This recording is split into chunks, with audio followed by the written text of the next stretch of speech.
Well, hello again and welcome back to Pete's Model Car Customs. I hope you're all well.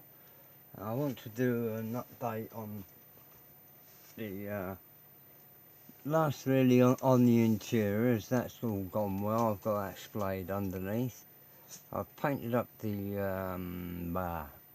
grille for the 64 Galaxy. And I've still got a selection of wheels going on that I've been sorting through for the different project, the other Galaxy, Starliner, and all sorts of things really. The Cobras are getting different wheels than they were going to, I think. I'll get back to them in a few days, but I want to crack on with this, what's it called, build? Psychological, no. What a bloody psychedelic, what an idiot. Should I start that again or carry on? I don't know, let's carry on. Can't be too fussy. Like I say, I've got the grille in front of us there. I used the Vallejo clear orange in the indicators, just to detail them. I don't know whether this is going to be too shiny like that. Bring that up. This is an incredibly wonderful casting. Although it's got solid lights in it, they're very well defined, and so are all the. I'm not going to attempt to stack up a load of pieces in that shape and replace it, and I think it comes out fine, except for, you know, the seams down the side, and the way the green stuff chrome came out. I'm going to try just sanding the sides and repainting the sides. But I'm quite pleased with the look of that. I've put a little bit of blue at the top there of the lights, and a grey and a bit of black down the bottom areas, a grey wash, and then several coats of varnish have just got on it.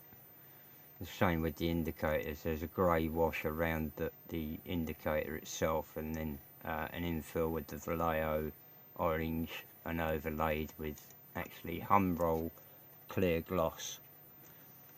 And the rear grille infill is a really nice pattern too. If I'll just take this out the stand, or rather get the stand out of the way. These are handy. Let's see if that will come up, will it? I haven't got a hand for it yet. Right, that might do it. Go on, get it without the actual engraving of the badge and that in there. It's upside down, but it's tremendous. So I've just put a dark grey in grey wash in there. I'm not sure whether there's any colours in the thing, but it's absolutely beautiful engraving. Moving on to the what else have I done? I'll clear some of the stuff out of the way. That is basically the body still. Apart from lowering the axles, I've dropped the axles down 2mm on all four corners. But that comes as a standard conversion on a lot of the pressed bodies.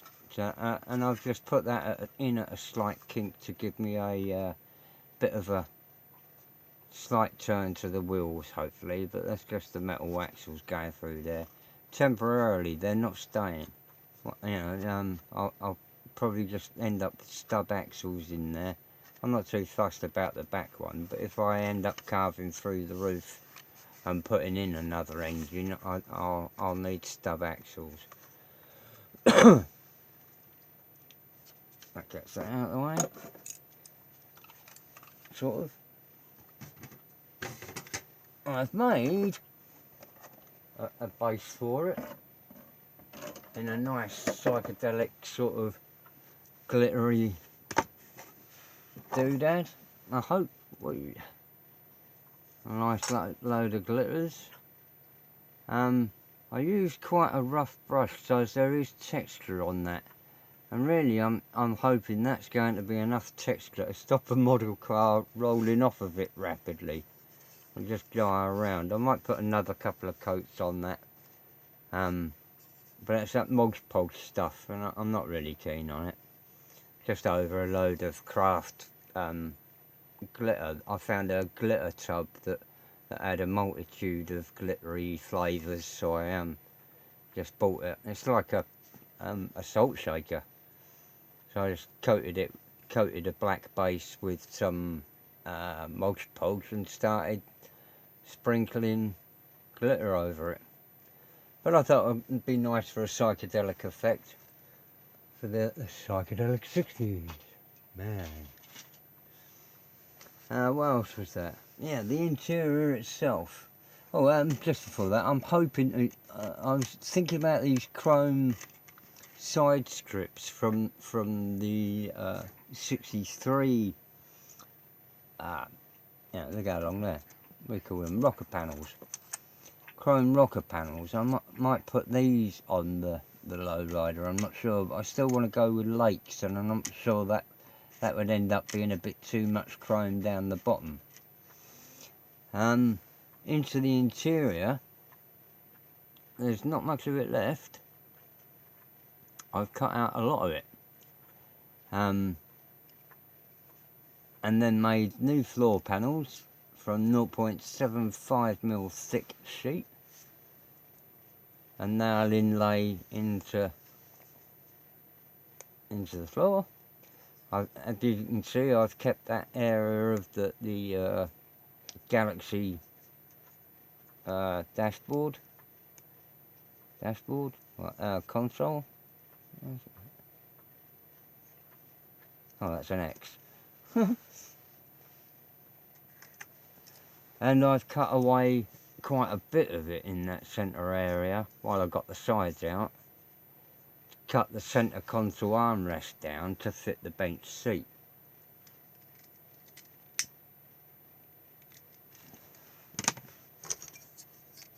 Which I've had to take off the sides. I've sawn off the sides of that, so that's narrowed this quite substantially. So that fits in there like that, with a bit of wiggle room. Then on the back, I put in 2 tabs under the headrest area that will support the back lip of the seat, that will tuck up under there and then fold down to the original seat brace at the front there. Swing that down there like that, and around there. Got to get that leveled up, and with a bit more sanding and fettling I'll have that in. The sides I've trimmed down, which cut off their speaker panel, but there's enough surrounding that I can use that speaker still. So I'm going to, this part will fit in there.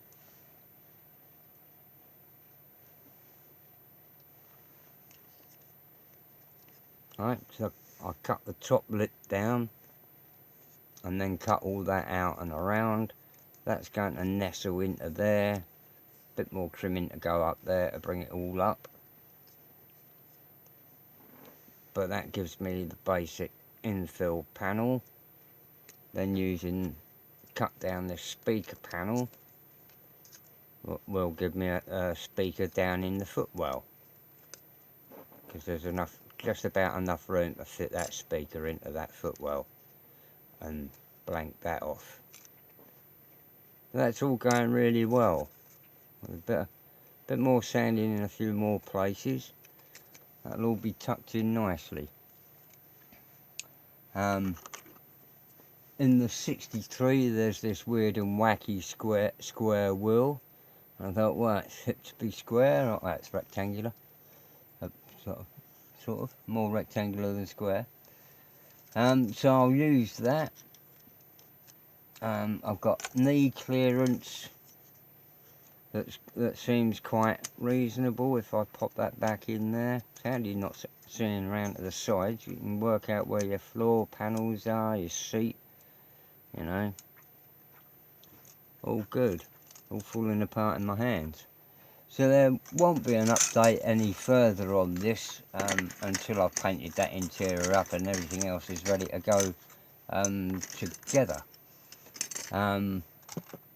Like I say, I was using clear Vallejo paint, so that's what that is in there. This is Humbrol polished aluminium enamel paint. It's a buffable paint. And then a grey wash around the indicator.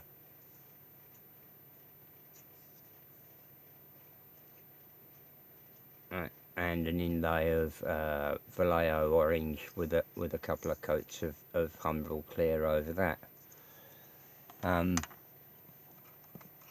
This is a cross brace I'm making to mount the 4 shock absorbers. This goes on the axle cross member. If you get one of these chassis, you'll find there's big lumps there, and what they're for was for an early conversion that does this. And you have a bowed panel in there that braces up in between the 2 axles. These are the Mustang sort of kick out exhaust pipes that I was thinking about using on there and there, but they're such poorly, you know. I've filled these up. There was a trough right in there, so I've used a bit of sprue to actually fill that one up. Come on, get into focus. Yeah, they're quite awful, so I'm not sure I'll use them. I'll now I've filled them, I'll sand them. They might be better like that. Both out the same side. And then they'd be hiding the blemishes. Do that with them. Well, I've drilled them out and hollowed them out a bit to have a look. Galaxy. Those,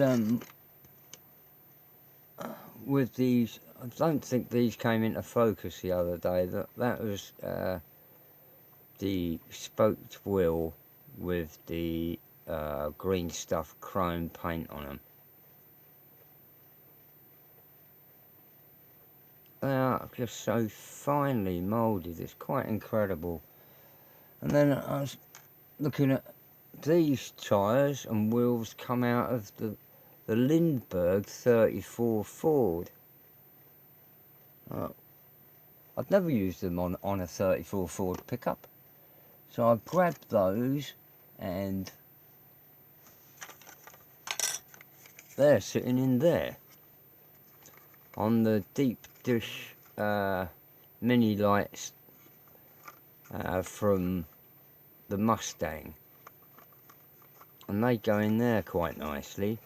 Or the other option from the Mustang was these with the same tyres on. So I might be going for that on this Galaxy. Giving me quite a... Well, that doesn't look too small, does it? I was worried that they would look too small, but I don't think they do. These tyres are Goodyear Eagle ZR40s. Jolly nice too. I was looking at the wheels I was using for these and for the Starliner, and noticed that they're 5 slot, not 4 slots that I said yesterday or the other day on that I thought come from a T-Bird, and they'll fit these Eagles too.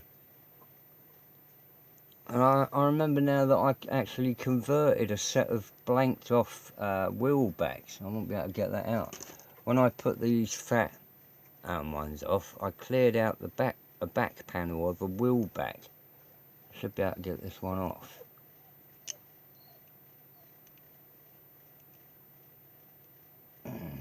come off, and drilled out a load of this was a solid wheel back, and drilled it all out so as it paired up with the 5-spoke pattern of the wheels I've made, you know, got on the Starliner. Line up the holes, and you go all the way through, instead of, you know, it going into a blank plate of the hub. I found these the other day. I was looking, you know, I was using stainless steel washers, but these are pop studs, and I thought that looks neat for either a disc or even a custom sort of drum to dress up a wheel back. It needs filing out in the centre to fit on your standard axle, but this one I noticed was off centre anyway, so a quick whiz round. I think just file it out a bit, or sand this end down, but slip them over, and you'd have quite a fancy hub back. And I think that with this sort of axle length, once you've sanded out the centre hole, that wouldn't look too big, you know, in that gap, laying on a wheel back, a chrome cover. I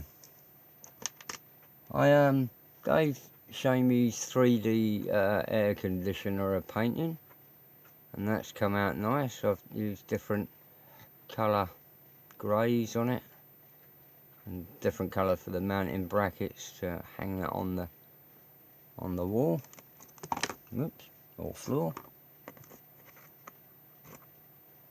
That looks really neat. It's quite a neat little engraving. There's quite a lot of delicacy inside the actual fan rotor, if I can get that to go again. That's quite nice, isn't it?